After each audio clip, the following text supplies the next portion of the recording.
ناظرین، ایک طرف تو ہمیں بھاشن دیا جاتا ہے کہ پاکستان کی معیشت تباہ ہو چکی ہے، پاکستان غریب ہوتا جا رہا ہے، پاکستان کی صورتحال سری لنکا جیسی بنتی جا رہی ہے۔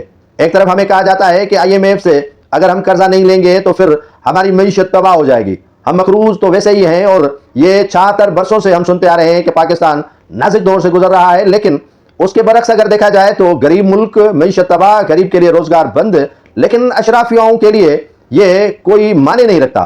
اگر ملک مقروض ہے تو کیا ہوا، ملک پر اتنا قرضہ چڑھا ہوا ہے تو کیا ہوا، اربوں ڈالر قوم کو ادا کرنے ہیں، وہ کرے گی۔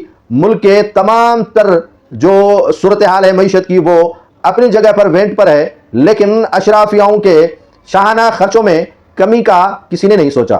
گورنر سندھ کامران خان ٹسوری ایک سحری کرنے کے لیے حیدرآباد لاؤ لشکر کے ساتھ پہنچ گئے۔ حیدرآباد میں سحری کرنے کے لیے یہاں ان کو شاید چنے پائے، اور سحری میں ان کو جو یہاں کراچی والے سحری کرتے ہیں انہوں نے شاید مزہ نہیں دیا، تو وہ حیدرآباد نکل پڑے سحری کرنے کے لیے، اور بڑا قافلہ ان کے ساتھ تھا۔